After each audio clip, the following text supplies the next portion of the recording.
ನಮಸ್ತೆ ಸ್ನೇಹಿತರೆ, ಈ ದಿನ MLA MP ಯಾವ ರೀತಿ ಆಗ್ತಾರೆ ಅಂತ ನೋಡೋಣ ಬನ್ನಿ. ಸಂಪೂರ್ಣವಾಗಿ ಡೀಟೇಲ್ಸ್ ಕೊಡ್ತೀನಿ, ತಿಳ್ಕೊಳ್ಳೋಣ ಬನ್ನಿ. ನೋಡಿ ಸ್ನೇಹಿತರೆ, MLA ಅಥವಾ MP ಗಳಾಗಲಿ ಹೈಕಮಾಂಡ್ ಅಂದರೆ ಡೆಲ್ಲಿ ನಮ್ಮ ಕೇಂದ್ರದಲ್ಲಿ ಇರ್ತಾರೆ. ನಂತರ ರಾಜ್ಯ ನಾಯಕರುಗಳು ಇವರು ಡಿಸೈಡ್ ಮಾಡ್ತಾರೆ ಎಲೆಕ್ಷನ್ ನಡೆಯುವಂತ ಸಂದರ್ಭದಲ್ಲಿ. ಅವರು MLA MP ಗಳಾಗ್ತಾರೆ, ಅಂದ್ರೆ ಟಿಕೆಟ್ ಅನ್ನು ಪಡ್ಕೊಂತಾರೆ. ನಂತರ ಈ ಟಿಕೆಟ್ ಪಡ್ಕೊಳ್ಳುವಂತ ಸಂದರ್ಭದಲ್ಲಿ ಎಷ್ಟು ತರ ಪಕ್ಷ ಇರ್ತದೆ ಅಂತಂದ್ರೆ ನೋಡಿ, ಇಲ್ಲಿ ಹೇಳ್ತೀನಿ. ರಾಷ್ಟ್ರೀಯ ಪಕ್ಷಗಳು, ಉದಾಹರಣೆಗೆ ಕೆ ಪಕ್ಷ 1, J1, U1 ಅಂತ ರಾಷ್ಟ್ರೀಯ ಪಕ್ಷಗಳು 10 ಆದ್ರೂ ಆಗ್ಬೋದು, 5 ಆದ್ರೂ ಆಗ್ಬೋದು, ಎಷ್ಟು ಬೇಕಾದ್ರೂ ಆಗ್ಬೋದು. ನೆಕ್ಸ್ಟ್ ಮಾನ್ಯತೆ ಪಡೆದಿರುವ ಪಕ್ಷ, ಮಾನ್ಯತೆ ಪಡೆದಿರುವ ಪಕ್ಷ ಒಂದಾಗಿರುತ್ತೆ, ಒಂದು C ಅಂತ ಅನ್ಕೊಳ್ಳೋದ. ಮತ್ತೆ ಪಕ್ಷೇತರ ಸ್ವತಂತ್ರ ಅಭ್ಯರ್ಥಿಗಳು ಚುನಾವಣೆ ನಿಲ್ತಾರೆ, ಅದೊಂದು B ಪಕ್ಷ ಅಂತ ಅನ್ಕೊಳ್ಳೋದ. ಒಟ್ಟು 3 ಬಗೆಯ ಎಲೆಕ್ಷನ್ ನಿಲ್ಲುವಂತ ಕ್ಯಾಂಡಿಡೇಟ್ಗಳಾಗಿರ್ತದೆ. MP ಎಲೆಕ್ಷನ್ ಅಲ್ಲಾಗ್ಲಿ, ಮತ್ತೆ ನಂತರ MLA ಎಲೆಕ್ಷನ್ ಅದು ಸರಿ. ನಂತರ ಈ MP ಎಲೆಕ್ಷನ್ ಆಗುವಂತ ವ್ಯಕ್ತಿಗಳು ಯಾರಾಗಿರ್ತಾರೆ ಅಂತಂದ್ರೆ, ಇದೇ ರಾಜ್ಯ ಮಟ್ಟದಾಗ್ಲಿ ಅಥವಾ ಕೇಂದ್ರ ಮಟ್ಟದಲ್ಲಾಗ್ಲಿ ಮತ್ತೆ ಅವರೇ ರಿಪೀಟ್ ನಿಂತಿರ್ತಾರೆ ಎಲೆಕ್ಷನ್ಗೆ. ಅಂದ್ರೆ ಆಲ್ರೆಡಿ MLA MP ಆಗಿರೋರೆ ಮತ್ತೆ ನಿಂತಿರ್ತಾರೆ. ಅದ್ ಬಿಟ್ರೆ ಇವರ ಮಕ್ಕಳುಗಳಿರ್ತಾರೆ, ಏನು ರಾಜ್ಯ ನಾಯಕರುಗಳಿರ್ತಾರಲ್ಲ MLA MP, ಅವರ ಮಕ್ಕಳುಗಳಾಗಿರ್ತಾರೆ. ಅಥವಾ ಹೈಕಮಾಂಡ್ ಅಲ್ಲಿ ಏನು ಇರ್ತಾರೆ ಕೇಂದ್ರದಲ್ಲಿ, ಅವ್ರ ಮಕ್ಕಳುಗಳೇ ಆಗಿರ್ತಾರೆ, ಅಥವಾ ಅವ್ರ ಕುಟುಂಬಸ್ಥರೇ ಅತಿ ಹೆಚ್ಚು ಆಗಿರ್ತಾರೆ, 50% ಅತಿ ಹೆಚ್ಚಾಗಿರ್ತಾರೆ. ಅದ್ ಬಿಟ್ರೆ ಯಾರಾಗ್ತಾರೆ ಈ MLA MP ನೆಕ್ಸ್ಟ್ ಅಂತಂದ್ರೆ, ನಮ್ಮ ನೆಕ್ಸ್ಟ್ ಏನು ಈ ಏರಿಯಾದಲ್ಲಿ ಕಾರ್ಪೊರೇಟರ್ ಆಗಿರ್ತಾರಲ್ಲ, ಕಾರ್ಪೊರೇಟರ್ ಎಲೆಕ್ಷನ್ ಮತ್ತೆ ನಿಲ್ಬೇಕು ಅಂತಿರ್ತಾರಲ್ಲ, ಅಂತವ್ರಾಗಿರ್ತಾರೆ. ಅದ್ ಬಿಟ್ರೆ ಉದ್ಯಮಿಗಳಾಗಿರ್ತಾರೆ, ಕಾಂಟ್ರಾಕ್ಟರ್ಗಳಾಗಿರ್ತಾರೆ, ಮತ್ತೆ ಬಿಸ್ನೆಸ್ ಮ್ಯಾನ್ಗಳಾಗಿರ್ತಾರೆ. ಈ ರೀತಿ ವ್ಯಕ್ತಿಗಳು MLA MP ನೆಕ್ಸ್ಟ್ ನಿಲ್ತಾರೆ, ಏನು ಈ ರಾಷ್ಟ್ರೀಯ ಪಕ್ಷಗಳಲ್ಲಿ. ಈಗ ನೆಕ್ಸ್ಟ್ ಪಕ್ಷೇತರ ಪಕ್ಷ, ಮತ್ತೆ ಇದರಲ್ಲಿ ಲೋಕಲ್ ಜನ ಏನಾಗಿರ್ತಾರೆ, ಸಾಮಾನ್ಯರು ಅಥವಾ ವಿದ್ಯಾವಂತರು, IAS IPS ಆಗಿ ರಿಟೈರ್ಡ್ ಆಗಿರೋರು, ಅಥವಾ ಲಾಯರ್ಗಳಾಗಿರೋಂಥವ್ರು, ಡಾಕ್ಟರ್ ಆಗಿರೋರು, ಅಥವಾ ಬರಹಗಾರರು, ಯಾರಾದ್ರೂ ಆಗ್ಲಿ ವಿದ್ಯಾವಂತರು, ಸಾಮಾನ್ಯ ಪ್ರಜೆಗಳು ಯಾರು ಬೇಕಾದ್ರೂ ಆಗಿರ್ತಾರೆ. ಇವರು ಅವರೇ ಸ್ವತಃ ನಿರ್ಧಾರ ಮಾಡಿ ಎಲೆಕ್ಷನ್ ನಿಂತಿರ್ತಾರೆ. ಇವ್ರನ್ನ ಯಾರು ಹೈಕಮಾಂಡ್ ಇದು ಮಾಡಿರೋದಿಲ್ಲ. ಅವರು ಪಕ್ಷೇತರ ಅಭ್ಯರ್ಥಿ, ಪಕ್ಷೇತರ ಮಾನ್ಯತೆ ಪಡೆದಿರೋ ಪಕ್ಷದ ಅಭ್ಯರ್ಥಿ, ಅವರು ಸಣ್ಣದಾಗಿ ಒಬ್ರು ನಾಯಕರು ಇರ್ತಾರೆ, ಅವ್ರು ಟಿಕೆಟ್ ಕೊಟ್ಟಿರ್ತಾರೆ. ಪಕ್ಷೇತರ ಅಭ್ಯರ್ಥಿ ಸ್ವತಂತ್ರವಾಗಿ ಪಕ್ಷದಲ್ಲಿ ನಿಂತಿರ್ತಾರೆ. ಈಗ ಇಲ್ಲಿರೋದು ಮುಖ್ಯವಾದ ಡೀಟೇಲ್ಸ್ ಸ್ನೇಹಿತರೆ. ಈ MLA MP ಏನ್ ಮಾಡ್ತಾರೆ ಇವರು 5 ವರ್ಷದವರೆಗೂ ಟಿಕೆಟ್ ತಗೊಬೇಕು ಅಂತಂದ್ರೆ, ನೋಡಿ, ನಮ್ಮ ಊರ ಹಬ್ಬಗಳಿಗೆ ಹಣ ಕೊಡ್ತಾ ಇರ್ತಾರೆ, ಮತ್ತೆ ಸ್ಪೋರ್ಟ್ಸ್ ಆಕ್ಟಿವಿಟೀಸ್ ಅಲ್ಲಿ ಕಪ್ಪು ಮತ್ತೆ ಅದಕ್ಕೆ ದುಡ್ಡು ಕೊಡ್ತಾ ಇರ್ತಾರೆ, ಅಥವಾ ಮದುವೆಗಳಿಗೆ ಬರ್ತಾ ಇರ್ತಾರೆ, ಮದುವೆಗಳ ದುಡ್ಡು ಕೊಡ್ತಾರೆ. ನಮ್ಮ ಮನೇಲಿ ಸಾವು ನೋವುಗಳಾದ್ರೆ ದುಡ್ಡು ಕೊಡ್ತಾ ಇರ್ತಾರೆ. ಹಬ್ಬ ಹರಿದಿನಗಳಲ್ಲಿ ವಾಲೆ ಅಥವಾ ಸೀರೆ ಅಥವಾ ಊಟ, ಈ ರೀತಿ 5 ವರ್ಷ ಖರ್ಚು ಮಾಡ್ತಾ ಇರ್ತಾರೆ.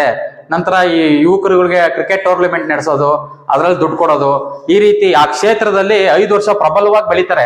ಈ ಕನ್ನಡ ರಾಜ್ಯೋತ್ಸವಕ್ಕಾಗಿರ್ಬೋದು ಅಥವಾ ಬೇರೆ ಬೇರೆ ಫಂಕ್ಷನ್ಗಳಿಗೆ ಇವರು ತೊಡಗಿಸ್ಕೊಂಡು ನಮ್ಮ ಜನಗಳನ್ನ ಬೆಂಬಲ ಪಡೆಯೋದಕ್ಕೋಸ್ಕರ ಈ ರೀತಿ ಹಣ ಖರ್ಚು ಮಾಡ್ತಾ ಇರ್ತಾರೆ. ನಂತರ ಈ ನಾಯಕರುಗಳ ಹತ್ರ ಬಿಂಬಿಸ್ಕೊಂತಾರೆ, ನಾವು ಕ್ಷೇತ್ರದಲ್ಲಿ ತುಂಬಾ ಪ್ರಬಲವಾಗಿದ್ದೀನಿ, ಅಲ್ಲಿ ಅತಿ ಹೆಚ್ಚು ಜನಗಳನ್ನ ಸೇರಿಸೋದು, ಸಭೆ ಸಮಾರಂಭಗಳು ಮಾಡೋದು, ದೊಡ್ಡ ದೊಡ್ಡ ಮಟ್ಟದಲ್ಲಿ ಮೀಟಿಂಗ್ಗಳು ಮಾಡೋದು, ದೊಡ್ಡ ದೊಡ್ಡ ನಾಯಕರುಗಳನ್ನ ಹೆಲಿಕಾಪ್ಟರ್ ಕರ್ಸೋದು, ಈ ತರ ಜನಗಳನ್ನ ಏನು ಮೆಚ್ಚೋದಕ್ಕೋಸ್ಕರ, ಹೈಕಮಾಂಡ್ಗಳನ್ನ ಮೆಚ್ಚೋದಕ್ಕೋಸ್ಕರ, ಇವ್ರಿಗೋಸ್ಕರ ಚೆನ್ನಾಗಿ ನಮ್ಮನ್ನ ಏನು ಟಿಕೆಟ್ ಪಡೆಯೋದಕ್ಕೆ ಇವರು ನಮ್ನೆಲ್ಲ ಆ ತರ ಬಕ್ರಗಳು ಮಾಡ್ತಾ ಇರ್ತಾರೆ, ಅಥವಾ ನಮ್ನೆಲ್ಲ ಈ ರೀತಿ ಬಿಂಬಿಸ್ತಾರೆ. ಈ ರೀತಿ ಹಣ ಖರ್ಚು ಮಾಡೋರೆ ಈ ರೀತಿ ಟಿಕೆಟ್ಗಳನ್ನ ಪಡೆಯೋದು. ನೆಕ್ಸ್ಟ್ ಇವರು ಎಲೆಕ್ಷನ್ ಬರುತ್ತೆ. ಎಲೆಕ್ಷನ್ ಬಂದಾಗ ಏನಾಗುತ್ತೆ, ಈ ಚುನಾವಣಾ ಅಧಿಕಾರಿಗಳು ನೇಮಕಗೊಳ್ತಾರೆ. ಎಲೆಕ್ಷನ್ ಏನು ನೀತಿ ಸಂಹಿತೆ ಜಾರಿ ಆಗುತ್ತೆ. ನೀತಿ ಸಂಹಿತೆ ಜಾರಿ ಆದಾಗ ಇವ್ರೇನ್ ಮಾಡ್ತಾರೆ, ನಾಮಿನೇಷನ್ ಮಾಡ್ಬೇಕಾಗಿರುತ್ತೆ. ನೋಡಿ, MLA ಎಲೆಕ್ಷನ್ಗೆ ಬೇಕಾಗಿರೋದು, ಎಲೆಕ್ಷನ್ ಇಲ್ಲವ್ರಿಗೆ 25 ವರ್ಷ ವಯಸ್ಸಾಗಿರ್ಬೇಕು, ಆ ರಾಜ್ಯದ ಪ್ರಜೆ ಆಗಿರ್ಬೇಕು. ನಂತರ MP ಎಲೆಕ್ಷನ್ ನಿಲ್ಬೇಕು ಅಂತಂದ್ರೆ 25 ವರ್ಷ 25,000 ರೂಪಾಯಿ ಹಣ ಕಟ್ಟಬೇಕು. ನಂತರ ಅವರು 30 ವರ್ಷ ವಯಸ್ಸಾಗಿರ್ಬೇಕು. ಅಲ್ಲಿ ನಂತರ ಇವ್ರೇನ್ ಮಾಡ್ತಾರೆ, ನಾಮಿನೇಷನ್ ಫೈಲ್ ಮಾಡ್ತಾರೆ. ನಾಮಿನೇಷನ್ ಫೈಲ್ ಮಾಡಿ ನೆಕ್ಸ್ಟ್ ಏನ್ ಮಾಡ್ತಾರೆ, ಇವರು ನಾಮಿನೇಷನ್ ಫೈಲ್ ಮಾಡೋ ಸಂದರ್ಭದಲ್ಲಿ ಇವ್ರ ನೆಕ್ಸ್ಟ್ ಭೇಟಿ ಮಾಡೋದು ಈ ನಮ್ಮ ಸ್ಥಳೀಯ ನಾಯಕರುಗಳನ್ನ, ತಾಲೂಕ್ ಮಟ್ಟದಲ್ಲಾಗ್ಲಿ ಜಿಲ್ಲಾ ಮಟ್ಟದಲ್ಲಾಗ್ಲಿ ಇವ್ರೇನ್ ಮಾಡ್ತಾರೆ, ಸ್ಥಳೀಯ ನಾಯಕರು ಮತ್ತೆ ನಿಷ್ಠಾವಂತ ಕಾರ್ಯಕರ್ತರನ್ನ ಇವರು ಭೇಟಿ ಮಾಡ್ತಾರೆ. ಇವರು ಯಾರಾಗಿರ್ತಾರೆ ಅಂತಂದ್ರೆ, ಈ AB ಏನು KJU ಪಕ್ಷ ಇದೆ ಅದಕ್ಕೆ ಸೀಮಿತ ಆಗ್ಬಿಟ್ಟಿರ್ತಾರೆ. ಇವರು ಏನ್ ಮಾಡ್ತಾರೆ ಅಂತಂದ್ರೆ, ಪಾಪ ಇವ್ರು 5 ವರ್ಷ ಒಂದೇ ಮನೆ ಒಳಗಡೆ ಒಬ್ಬೊಬ್ಬ ಒಂದೊಂದು ಪಕ್ಷಕ್ಕೆ, ಅಪ್ಪ ಒಂದ್ ಪಕ್ಷ, ಅಮ್ಮ ಒಂದ್ ಪಕ್ಷ, ಮಗ ಒಂದ್ ಪಕ್ಷ, ಅಣ್ಣ ಒಂದ್ ಪಕ್ಷ, ಮನೆಯಲ್ಲೇ ಕುಟುಂಬ ಇವರು ಇದರಿಂದ ಪ್ರಬಲಕ್ಕೊಳಗಾಗಿ ಪಾಪ ಜಗಳ ಆಡ್ಕೊಂಡು ಊರಲ್ಲಿ ಈ ರೀತಿ ಇದಾಗ್ಬಿಟ್ಟಿರ್ತಾರೆ. ಇವ್ರನ್ನ ರೀಚ್ ಮಾಡ್ತಾರೆ ಇವರು. ಆಮೇಲೆ ನಿಷ್ಠಾವಂತ ಕಾರ್ಯಕರ್ತರನ್ನ ಈ ವಯಸ್ಸು ಹುಡುಗರುಗಳನ್ನ ಇವ್ರು ಟಾರ್ಗೆಟ್ ಮಾಡೋದು. ಈ ವಯಸ್ಸು ಹುಡುಗರುಗಳು ಏನ್ ಮಾಡ್ತಾರೆ, ಆ ಸಂದರ್ಭದಲ್ಲಿ ಇವ್ರು ಕೊಡುವಂತಹ ಏನು ಹಣಕಾಸು, ಮತ್ತೆ ಬಾಡೂಟ, ಸರಾಯಿ ಎಂಡ, ಸೀರೆ ಚಡ್ಡಿ, ಬೆಳೆ ಬಾಳುವ ಹುಡುಗಗಳು, ಈ ಉಚಿತ ಆಮಿಷಗಳು, ನಂತರ ಅನುಕಂಪ, ಮತ್ತೆ ಜಾತಿ ಧರ್ಮದ ಹೆಸರು ಹೇಳ್ತಾರೆ. ನಂತರ ಏನ್ ಮಾಡ್ತಾರೆ, ಈ ಕೆಳವರ್ಗ ಮತ್ತೆ ಕೆಳವರ್ಗದ ಮತದಾರ, ಮಧ್ಯಮ ವರ್ಗದ ಮತದಾರ, ಮತ್ತೆ ಮೇಲ್ವರ್ಗದ ಮತದಾರ ಕ್ಯಾನ್ವಾಸ್ ಮೂಲಕ ಇವ್ರನ್ನ ರೀಚ್ ಮಾಡೋದಕ್ಕೆ ನೋಡ್ತಾರೆ ಎಲೆಕ್ಷನ್ ಟೈಮಲ್ಲಿ. ನಂತರ ಏನ್ ಮಾಡ್ತಾರೆ ಸ್ನೇಹಿತರೆ, ಈ ಎಲೆಕ್ಷನ್ ಟೈಮ್ ಅಂತ ಸಮಯದಲ್ಲಿ ಚುನಾವಣಾ ಅಧಿಕಾರಿಗಳು ಸಹ ಇವ್ರಿಗೆ ಅತಿ ಹೆಚ್ಚು ಪ್ರಾಮುಖ್ಯತೆ ಕೊಡೋದು. ಏನ್ ಈ ಪಕ್ಷೇತರ ಅಭ್ಯರ್ಥಿ ಇರ್ತಾರೆ, ಇವ್ರು ಇರ್ತಾರೆ, ಇವ್ರನ್ನ ಲೆಕ್ಕಕ್ಕೆ ತಗೊಳಲ್ಲ. ಅವ್ರಿಗೆ ಅತಿ ಹೆಚ್ಚು ಏನಾರ ಲೈಸೆನ್ಸ್ ಪರ್ಮಿಷನ್ ತಗೊಳ್ಬೇಕು ಅಂತಂದ್ರೆ ಅವ್ರ ಪ್ರಾಮುಖ್ಯತೆ ಕೊಡೋದು. ತುಂಬಾ ಟಾರ್ಚರ್ ಕೊಟ್ಟಿ ಅವ್ರು ಏನನ್ನು ಆ ಒಂದು ಮೈಕ್ ಕಟ್ಕೊಂಡು ಹೋಗೋದಾಗಿರ್ಲಿ, ಅಥವಾ ಪಾಂಪ್ಲೆಟ್ ಹೊಡ್ಸೋದಾಗಿರ್ಲಿ, ದುಡ್ಡು ಖರ್ಚು ಮಾಡೋದಾಗಿರ್ಲಿ, ಈ ತರ ಅನೇಕ ರೂಲ್ಸ್ಗಳು ಇರುತ್ತೆ. ಒಂದು ಎಂ ಪಿ ಎಲೆಕ್ಷನ್ಗೆ ಒಂದು 90 ಲಕ್ಷ ರೂಪಾಯಿ ಖರ್ಚು ಮಾಡೋದಿರ್ತದೆ. MLA ಎಲೆಕ್ಷನ್ಗೆ 30 ಲಕ್ಷ ರೂಪಾಯಿ ಮೇಲೆ ಖರ್ಚು ಮಾಡಬಾರ್ದು ಅಂತ ಇರ್ತದೆ. ಅಕಸ್ಮಾತ್ ಇವ್ರು ಏನೋ ಖರ್ಚು ಮಾಡಿದ್ರು ಅಂತಂದ್ರೆ ಈ ಅಭ್ಯರ್ಥಿ ಅದೇ ಅನರ್ಹಗೊಳ್ತಾನೆ, ಅವನು ರಾಜೀನಾಮೆ ಕೊಡ್ಬೇಕಾಗಿರ್ತದೆ. ಇದು ಯಾರಿಗೂ ಸಹ ನಾವು ಹೊರಗಡೆ ಜಗತ್ತಲ್ಲಿರೋ ಯಾರಿಗೂ ಗೊತ್ತಿಲ್ಲ. ಬರೀ 30 ಲಕ್ಷ ರೂಪಾಯಿ ಮೇಲೆ ಖರ್ಚು ಮಾಡಂಗಿಲ್ಲ ಒಬ್ಬ MLA. ನೀವೇ ಯೋಚನೆ ಮಾಡ್ಬೋದು. ಈಗ ಇವ್ರು ಬರೀ ಟಿಕೆಟ್ ಪಡ್ಕೊಳ್ಳೋದಕ್ಕೇನೆ 20 ಕೋಟಿ 30 ಕೋಟಿ ಅಂತಾರೆ. ಒಂದು ಎಲೆಕ್ಷನ್ ಇವರೇ ಹೇಳ್ತಾರೆ, ಏನು ನಮ್ಮ ಮಾಜಿ CM ಆಗಿರ್ಬೋದು, ಅಥವಾ ಮಾಜಿ ಕಾರ್ಪೊರೇಟರ್ಗಳಾಗ ಇದು ಏನು MP ಇವು ಕ್ಯಾಂಡಿಡೇಟ್ಗಳಾಗಿರ್ಬೋದು, ಅವರೇ ಬಾಯಿಂದ ಹೇಳಿದ್ದಾರೆ ಅನೇಕ ಇಂಟರ್ವ್ಯೂಗಳಲ್ಲಿ. ಈಗ ಎಲೆಕ್ಷನ್ ದುಬಾರಿ ಆಗಿದೆ, 50 ಲಕ್ಷ ಬೇಕು, 50 ಕೋಟಿ ಬೇಕು, 20 ಕೋಟಿ ಬೇಕು, ಒಂದು ಟಿಕೆಟ್ಗೆ 20 ಕೋಟಿ ಬೇಕು ಅಂತ ನಾನು ಹೇಳ್ತಾ ಇರೋದಲ್ಲ. ಟಿವಿಗಳ ನೀವೇ ನೋಡಿರ್ತೀರಾ, ಮಾಜಿ CM, ಹಾಲಿ CM, MP ಗಳೇ ಮಾತಾಡಿದ್ದಾರೆ ಇಂಟರ್ವ್ಯೂಗಳಲ್ಲಿ. ಪ್ರತ್ಯಕ್ಷ ವಿಡಿಯೋಗಳು ನಿಮ್ಗೆ ಸಿಗುತ್ತೆ ನೋಡಿ. ಇದೇನು ನಾನು ಒಪ್ಪಿಸ್ಕೊಂಡು ಹೇಳ್ತಾ ಇರೋದಲ್ಲ, ಅವರೇ ಹೇಳಿದ್ದಾರೆ ನೇರ. ನಿಮ್ಗೂ ಸಹ ಅದು ಅನುಭವ ಆಗಿರುತ್ತೆ ಅಂತ ಸ್ನೇಹಿತರೆ. ನಂತರ ಇವ್ರೇನ್ ಮಾಡ್ತಾರೆ, ಈ ನಟ ನಟಿಯರು, ಗಣ್ಯ ವ್ಯಕ್ತಿಗಳು, ಮತ್ತೆ ಮಾಧ್ಯಮ ಪತ್ರಕರ್ತರನ್ನ ಇವ್ರೇನ್ ಮಾಡ್ತಾರೆ, ಕೊಂಡ್ಕೊಂತಾರೆ. ಇವರೆಲ್ಲರೂ ಕ್ಯಾನ್ವರ್ಸ್ ಬರ್ತಾರೆ, ಮತ್ತೆ ಸುಳ್ಳನ್ನ ನಿಜ ಮಾಡ್ತಾರೆ, ನಿಜಾನ ಸುಳ್ಳು ಮಾಡ್ತಾರೆ, ಜಾತಿ ಹೆಸರು ಹೇಳ್ತಾರೆ. ಇವ್ರಿಗೆ ಹೋಪ್ ಜಾಸ್ತಿ ಇದೆ, ಈ ಜಾತಿಯವನ್ಗೆ ಜಾಸ್ತಿ ಹೋಪ್ ಇದೆ, ಈ ಪಕ್ಷದವನ್ ಗೆಲ್ತಾನೆ ಅಂತ ಹೇಳ್ಬಿಟ್ಟು ನಮ್ಮ ಏನು ಈ ಕೆಳವರ್ಗ ಮತ್ತೆ ಮಧ್ಯಮ ವರ್ಗ, ಈ ಮೇಲ್ವರ್ಗದ ಜನ ನಮ್ಗಿದ್ದಾರೆ, ಟಿವಿ ಮುಖಾಂತರ ಅಡ್ವರ್ಟೈಸ್ಮೆಂಟ್ ಮಾಡ್ಬಿಡ್ತಾರೆ. ಪ್ರತಿದಿನ ನಿಂತರೆ ಇದ್ರೆ ಗೆಲ್ಲೋ ವ್ಯಕ್ತಿನೂ ಗೆಲ್ದೇ ಇರೋ ತರ ಇವರು ಕೊಂಡ್ಕೊಂಡ್ಬಿಟ್ಟು ಇವ್ರನ್ನ ಎಲೆಕ್ಷನ್ ಟೈಮಲ್ಲಿ ಇವರು ಬಿಂಸಿ ಏನ್ ಮಾಡ್ತಾರೆ, ನಮ್ಮನ್ನೆಲ್ಲ ಬಕ್ರಾಗಳು ಮಾಡ್ಬಿಡ್ತಾರೆ.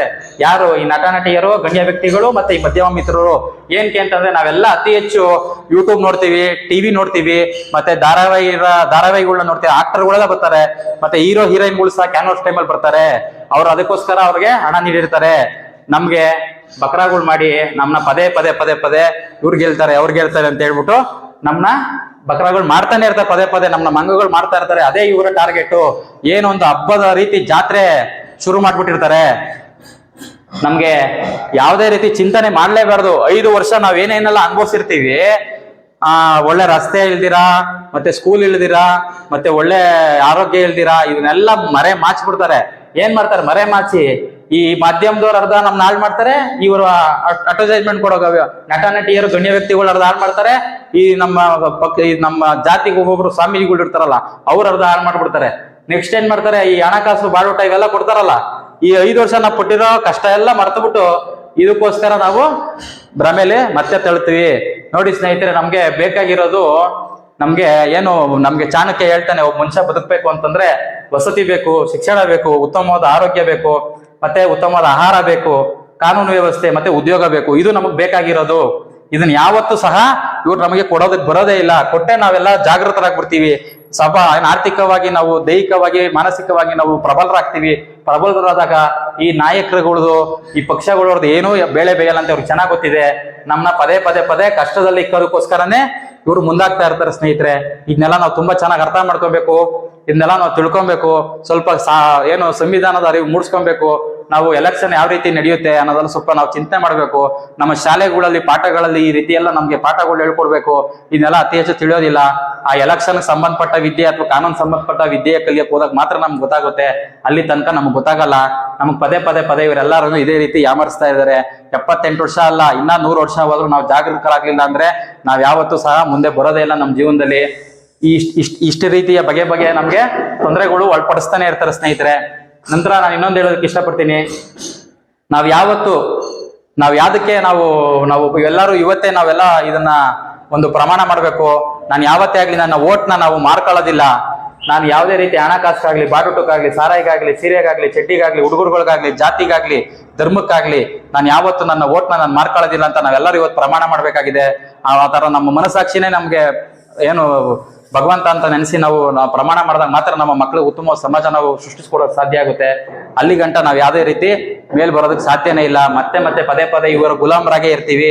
ನಮ್ಗೆ 5 ವರ್ಷ ಅಧಿಕಾರ ಅವ್ರಿಗೆ ಕೊಡೋದಕ್ಕೆ ನಮ್ಗೆ ಸಿಗೋಂಥದ್ದು ಬರೀ 5 ಸೆಕೆಂಡ್ ನಾವೇನು ಓಟ್ ಹಾಕೋಂಥ ಸಂದರ್ಭದಾಗ 5 ಸೆಕೆಂಡ್ ನಾವು ಯೋಚನೆ ಮಾಡ್ತೀರಾ, ನಮ್ ಜಾತಿ ಅವನು ನಮ್ ದುಡ್ಡು ಕೊಟ್ಟ ಅವ್ನು ಕೊಟ್ಟ ಅಂತ ನಾವು ಓಟ್ ಹಾಕ್ತಿವಿ. 5 ವರ್ಷ 5 ಸೆಕೆಂಡ್ ನಮ್ಗೆ ಏನು 5 ವರ್ಷ ಅಧಿಕಾರದ ನಮ್ಗೆ ಅಧಿಕಾರ ಇರೋದು ಅಲ್ಲ. ಅದಾದ್ಮೇಲೆ ಇಲ್ವೇ ಇಲ್ಲ, ನಮಗೆ ಕೇರೆ ಮಾಡಲ್ಲ ಇವ್ರು ಯಾರನ್ನು. 5 ವರ್ಷ ಅವ್ರದ್ದು ಅಧಿಕಾರ ಆಗ್ಬಿಡ್ತದೆ. ನಾವು ಅವ್ರ ಗುಲಾಮರ ತರ ಮತ್ತೆ ನಾವು ಹೋರಾಟ, ಸ್ಟ್ರೈಕು, ಮತ್ತೆ ಅದು ಇದು ಅಂತ ಬೈಕೊಂಡು ಓಡಾಡ್ತಾನೆ ಇರ್ತೀವಿ. ನಾವು ಮತ್ತೆ ಬಕ್ರ ಆಯ್ತಾನೆ ಇರ್ತೀವಿ. ಮತ್ತೆ ಎಲೆಕ್ಷನ್ ಮತ್ತೆ ರಿಪೀಟ್, ಇದೇ ಆಗೋಗ್ಬಿಟ್ಟಿದೆ. ಇದರಿಂದ ನಾವು ಹೊರಬರ್ಬೇಕು ಅಂದ್ರೆ ನಾವು ವಿಚಾರಕ್ಕೆ ಯಾರು ಎಲೆಕ್ಷನ್ ನಿಂತಿದ್ದಾರೆ ಅಂತವ್ರಿಗೆ ಓಟ್ ಹಾಕ್ಬೇಕು. ಮತ್ತೆ ಪಾರದರ್ಶಕತೆ ನಾವು 5 ವರ್ಷ ನಾವ್ ಹೇಳೋ ರೀತಿ ಕೆಲಸ ಮಾಡ್ತೀವಿ ಅಂತ ವ್ಯಕ್ತಿಗಳನ್ನ ಹುಡುಕಿ ನಾವು ಓಟ್ ಹಾಕ್ಬೇಕು. ಅದು ಆಗ್ಲಿಲ್ಲ ಅಂತಂದ್ರೆ ರೈತರ ಸಂಘಟನೆಗಳಿದೆ, ಯುವಕರ ಸಂಘಟನೆಗಳಿದೆ, ಅತಿ ಹೆಚ್ಚು ಕನ್ನಡ ಸಂಘಟನೆಗಳಿದೆ. ನಿಮ್ಮಿಂದನೇ ಅತ್ಯುತ್ತಮವಾದ ಒಬ್ಬ ವ್ಯಕ್ತಿನ ಆರಿಸಿ ನೀವೇ ಎಲೆಕ್ಷನ್ ನಿಲ್ಲಿಸಬಹುದು. ನೀವೇ ಹೇಳಿ ಸ್ನೇಹಿತರೆ, ಎಲೆಕ್ಷನ್ ಬೇಕಾಗಿರೋದು ಬರೇ 10,000 MLA ಎಲೆಕ್ಷನ್ಗೆ, MP ಎಲೆಕ್ಷನ್ 25,000. ಇದನ್ನು ಸಹ ನಾವು ದುಡ್ಡು ಹಂಚ್ಕೊಳಕ್ ಆಗ್ಲಿಲ್ಲ ನೀವೇ 1,000 2,000 ಸೇರು ನಿಲ್ಸ್ಕೊಳ್ಬಹುದು. ಏನು ಬೇಕಾಗಲ್ಲ, ಬರೀ ವೋಟರ್ ಐಡಿ ಬೇಕು, ಅವ್ನ್ ಭಾರತದ ಪ್ರಜೆ ಆಗಿರ್ಬೇಕು ಅಥವಾ MLA ಆಗಿರ್ಬೇಕು ಅಂತಂದ್ರೆ ಆ ರಾಜ್ಯದ ಪ್ರಜೆ ಆಗಿರ್ಬೇಕಷ್ಟೇನೆ. ಇದನ್ನೆಲ್ಲ ನಾವು ತಿಳ್ಕೊಬೇಕು ಸ್ನೇಹಿತರೆ. ಮತ್ತೆ ನಾನು ಇನ್ನೊಂದು ಹೇಳಕ್ ಇಷ್ಟಪಡ್ತೀನಿ ಅಂತಂದ್ರೆ, ಬಾಬಾ ಸಾಹೇಬ್ರು ನಮ್ಗೆ ಸಂವಿಧಾನ ಕೊಟ್ಟಿದ್ದಾರೆ. ಅವ್ರು ಹೇಳಿದ್ದಾರೆ ನಾವು ಯಾವ ವ್ಯಕ್ತಿ ಮತವನ್ನು ಮಾರ್ಕಂತಾನೆ ಅವರು ನಮ್ಮ ಮನೆಯ ಹೆಣ್ಮಕ್ಳು ಮಾರ್ದಷ್ಟೇ ಸಮ ಅಂತ ಹೇಳಿದ್ದಾರೆ. ಇವನ್ನೆಲ್ಲ ನಾವು ಪದೇ ಪದೇ ಮನೆಗಣನೆ ಮಾಡ್ಕೊಂತ ಇರ್ಬೇಕಾಗುತ್ತೆ ಸ್ನೇಹಿತರೆ. ನೋಡಿ, ಇದನ್ನೆಲ್ಲ ನಾನು ಹೇಳಿದ್ದೀನಿ. ನೀನ್ ಯಾರ ಇದನ್ನೆಲ್ಲ ಹೇಳೋದಕ್ಕೆ? ನೀನ್ ಏನ್ ಗೊತ್ತು ಅಂತಂದ್ರೆ, ನೋಡಿ ಸ್ನೇಹಿತರೆ, 2023ನೇ ಇಸ್ವಿನಲ್ಲಿ ನಾನು MLA ಎಲೆಕ್ಷನ್ ನಿಂತಿದ್ದೀನಿ. MLA ಎಲೆಕ್ಷನ್ ಕೆಲಸ ಕೇಳಿದ್ದೀನಿ. ಮತ್ತೆ 2024ನಲ್ಲಿ MP ಎಲೆಕ್ಷನ್ಗೂ ಸಹ ನಾನು ನಿಂತಿದ್ದೀನಿ. MP ಎಲೆಕ್ಷನ್ ಸಹ ನೇರವಾಗಿ ಇದನ್ನೆಲ್ಲ ನಾನು ಎದುರಿಸಿದ್ದೀನಿ. ನಾನು ಕಣ್ಣಾರೆ ಕಂಡಂತಹ ಸತ್ಯ ಇದು. ಮತ್ತೆ ಇದೇನಾಗಿದೆ ನೋಡಿ, ನಮ್ಗೇಂತಕ್ಕೆ ಇವರು ಉಡುಗೊರೆಗಳು ಮತ್ತೆ ಇದೆಲ್ಲ ಕೊಡ್ತಾರೆ ಅಂತಂದ್ರೆ, ನೋಡಿ ಇವರಿಗೆ ಫಂಡ್ ಕಲೆಕ್ಟ್ ಮಾಡ್ತಾರೆ. ಯಾರು? ಉದ್ಯಮಿಗಳಿಂದ ಫಂಡ್ ಕಲೆಕ್ಟ್ ಮಾಡ್ತಾರೆ. ಈ ಉದ್ಯಮಿಗಳು ಯಾರಾಗಿರ್ತಾರೆ ಅಂತಂದ್ರೆ, ನೋಡಿ ಈ ವಸತಿ ಮತ್ತೆ ಈ ಶಿಕ್ಷಣ ಮತ್ತೆ ಈ ಆರೋಗ್ಯ ಏನ್ ನಡೆಸ್ತಾರೆ, ಪ್ರೈವೇಟ್ ಸ್ಕೂಲು, ಪ್ರೈವೇಟ್ ಶಾಲೆ, ಇನ್ನು ಬೇರೆ ಬೇರೆ ಬೇರೆ ಉದ್ಯಮಗಳು ಇದೆಯಲ್ಲ, ಈ ಹೈವೇ ಮಾಡೋರು, ಇವರೆಲ್ಲ ಪ್ರೈವೇಟ್ ಕಂಪ್ನಿಯವರು, ಈ ಎಲ್ಲ ಅವ್ರ ಕೈಲೇ ಇದೆ. ಇವ್ರು ಇದೆಲ್ಲ ಚೆನ್ನಾಗಿ ಇಕ್ಕೊಬೇಕು ಅಂತಂದ್ರೆ ಇವ್ರಿಗೆಲ್ಲ ಫಂಡ್ ಕೊಡ್ಲೇಬೇಕಲ್ಲ. ನಮ್ಗೆ ಒಳ್ಳೆ ಅತ್ಯುತ್ತಮವಾದ ಸ್ಕೂಲ್ ಕಟ್ಬಿಟ್ರೆ, ಅತ್ಯುತ್ತಮವಾದ ಶಾಲೆ ಕೊಟ್ಬಿಟ್ರೆ ನಾವೆಲ್ಲ ಇಲ್ಲಿ ದುಡ್ಡೇ ಖರ್ಚಾಗಲ್ವಲ್ಲ ನಮ್ಮ ಹತ್ರ. ಈಗ ನಮ್ಮ ಒಂದ್ ಮಗುಗೆ ಹೆಚ್ಚು ಕಮ್ಮಿ ಹೇಳ್ಬೇಕು ಅಂದ್ರೆ 1 ಲಕ್ಷ ರೂಪಾಯಿ ಇದೆ UKGಗೆ. 1 ವರ್ಷಕ್ಕೆ ಡಿವೈಡ್ ಮಾಡಿದ್ರೆ 10,000 ರೂಪಾಯಿ ಬಂತು. ಇನ್ ಕಾಲೇಜ್ ಮಕ್ಕಳಂತೂ ಬಿಟ್ಟಾಕಿ 20 ಲಕ್ಷ 10 ಲಕ್ಷದವರೆಗೂ ಹೋಗ್ಬಿಟ್ಟಿದೆ. ಒಂದು ಮನೆಗೆ 10,000 ರೂಪಾಯಿ ಮಿಕ್ಕೊಂಬಿಟ್ರು ಅಂದ್ರೆ ಬರೀ ಇದಕ್ಕೇನೆ. ಇನ್ ಆರೋಗ್ಯದ ಬಿಡ್ರಿ ಲಕ್ಷ ಕೋಟಿ ಹೋಯ್ತೈತೆ. ಇನ್ ಅದೆಲ್ಲ ನಮ್ಮ ಮನೇಲಿ ಉಳ್ಕೊಂಡ್ಬಿಟ್ರೆ ತಿಂಗಳಿಗೆ ನಮ್ಗೆ 10,000 ರಿಂದ 15,000 ರೂಪಾಯಿ ಒಂದು ಬಡ ವರ್ಗದ ಮಧ್ಯಮದವರ್ಗ ಬಿಟ್ಬಿಟ್ರೆ ನಾವ್ ಎಷ್ಟು ಆರ್ಥಿಕವಾಗಿ ನಾವು ಸ್ಟ್ರಾಂಗ್ ಆಗ್ಬೋದು, ನೀವೇ ಹೇಳಿ. ನೋಡಿ ಇವ್ರದೆಲ್ಲ ಏನು ಇಷ್ಟೊಂದೆಲ್ಲ ಇವ್ರು ಏನ್ ಮಾಡ್ತಾರೆ ಅಂತಂದ್ರೆ, ನಮ್ಮ ತೆರಿಗೆ ಹಣ ಇದೆ, ಎಷ್ಟಿದೆ ಗೊತ್ತಾ ಸ್ನೇಹಿತರೆ? ನೀವು ತಿಳ್ಕೊಳ್ಳಬೇಕಿದು 3 ಲಕ್ಷ ಕೋಟಿ ಒಂದು ರಾಜ್ಯದ್ದು, ನಮ್ಮ ಕರ್ನಾಟಕ ರಾಜ್ಯದ್ದು. ಮತ್ತೆ ಡೆಲ್ಲಿದು ಕೇಂದ್ರದ 90 ಲಕ್ಷದಿಂದ 100 ಲಕ್ಷದವರೆಗೂ ರೀಚ್ ಆಗುತ್ತೆ. ಆಲ್ಮೋಸ್ಟ್ ಅಷ್ಟು ಕೋಟಿ ಇದೆ ಬರೀ 1 ವರ್ಷಕ್ಕೆ. ನಾನು ಹೇಳ್ತಾ ಇರೋದು ಇದೆಲ್ಲ ಏಂತಕ್ಕೆ ಅಂತಂದ್ರೆ, ನಮ್ಗೆ ಇದನ್ನೆಲ್ಲ ನೀಡೋದಕ್ಕೆ, ಏನು ವಸತಿ ನೀಡೋದಕ್ಕೆ, ಶಿಕ್ಷಣ ನೀಡೋದಕ್ಕೆ, ಆರೋಗ್ಯ ನೀಡೋದಕ್ಕೆ, ಉತ್ತಮವಾದ ಆಹಾರ ನೀಡೋದಕ್ಕೆ, ಮತ್ತೆ ಕಾನೂನು ವ್ಯವಸ್ಥೆ ಮಾಡ್ಕೊಡೋದಕ್ಕೆ, ಮತ್ತೆ ಉದ್ಯೋಗ ಸೃಷ್ಟಿ ಮಾಡೋದಕ್ಕೆ. ಇದನ್ನ ಯಾವೂ ಮಾಡಲ್ಲ ಇವರು. ಬರೇ ನಮ್ನ ಇನ್ನ ಗೂಗಲ್ ಮಾಡ್ತಾ ಇದಾರೆ. ಎಲ್ಲೋ ಅಲ್ಲೋ ಇಲ್ಲೋ 1% ಮಾಡ್ತಾರೆ. ಈ ವರ್ಷ ಬಜೆಟ್ ಮಾಡ್ತಾರೆ, ನೆಕ್ಸ್ಟ್ ವರ್ಷಕ್ಕೆ ಆ ಬಜೆಟ್ ಏನೇನಾಯ್ತು, ಎಲ್ಲೆಲ್ಲಿ ದುಡ್ಡಾಯ್ತು ಅಂತ ಖರ್ಚು ತೋರ್ಸೋದಿಲ್ಲ. ಆಗ್ಲೇ ಇನ್ನೊಂದು ಬಜೆಟ್ ಮುಂದಕ್ಕೆ ಹೋಗ್ಬಿಟ್ಟು ಪಾಸ್ ಮಾಡ್ಕೊಂಡು ಅವ್ರವರೇ ಮುಂದಕ್ಕೆ ಹೋಗ್ತಾ ಇರ್ತಾರೆ. ಮತ್ತೆ ನಮ್ಗೆ ಜಾತಿ ಧರ್ಮ, ಮತ್ತೆ ಅವನಿಗೆ ಜೈ, ಇವನಿಗೆ ಜೈ, ಆ ದೇವ್ರಿಗೆ ಜೈ, ಈ ದೇವ್ರಿಗೆ ಜೈ ಅಂತ ಮತ್ತೆ ಗೊಗ್ಗುಗಳು ಮಾಡ್ತಾ ಇರ್ತಾರೆ. ಇದಕ್ಕೆ ಬಲಿ ಆಗೋದು ನಮ್ಮ ಯುವಕರೇನೆ. ಇವರು ಫಸ್ಟ್ ಹಾಳು ಮಾಡೋದು, ನಮ್ಗೆ ಯೋಚನೆ ಮಾಡಕ್ಕೆ ಬಿಡಲ್ಲ ಇವರು. ಯಾವಾಗ ನಮ್ಮ ಯುವಕರುಗಳು ಇದನ್ನೆಲ್ಲ ಹೊರಗಡೆ ಬಂದು ಪಕ್ಷದಿಂದ ಸ್ವತಃ ಅವರು ಸಂವಿಧಾನನ ಅರಿವು ಮೂಡಿಸ್ಕೊಂಡು ಯಾವತ್ತು ಈ ದೇಶದಲ್ಲಿ ಬದುಕ್ತಾರೆ, ಅವತ್ತೇ ನಮ್ಮ ದೇಶ. ನಮ್ಮ ಯುವಕರುಗಳು ಯಾವತ್ತೇ ಆಗ್ಲಿ, ಜಾತಿಗಾಗ್ಲಿ ಧರ್ಮಕ್ಕಾಗ್ಲಿ ಯಾರಾನ ಈ MLA ಎಲೆಕ್ಷನ್ಗಳು, MLA MP ಏನ್ ಮಾಡ್ತಾರೆ, ನಮ್ನ ಹೋರಾಟಕ್ಕೆ ಮಾಡಲು ಕರೀತಾರೆ. ಯಾವತ್ತೂ ಸಹ ನಮ್ಮ ಯುವಕರು ಎಲ್ಲ ಯಾರು ಹೋಗ್ಬಾರ್ದು. ನಂತರ ನಮ್ಮ ಯುವಕರುಗಳು ಎಲ್ಲ ಒಗ್ಗಟ್ಟಾಗಿ, ನೀವುಗಳು ಈ ದೇಶ ಪ್ರೇಮಗಳನ್ನ ಬೆಳೆಸ್ಕೊಬೇಕು. ನಿಜವಾದ ದೇಶ ಪ್ರೇಮ ಬೆಳೆಸ್ಕೊಬೇಕು ಅಂದ್ರೆ ನೀವು MLA ಏನು ಬಡವ್ರ ಮನೆಯ ಮಕ್ಕಳುಗಳು ಯಾವತ್ತು MLA MP ಆಗ್ತಾರೆ, ಅವತ್ತು ನಮ್ಮ ಈ ದೇಶ ಮುಂದುವರಿಯಕ್ ಸಾಧ್ಯ.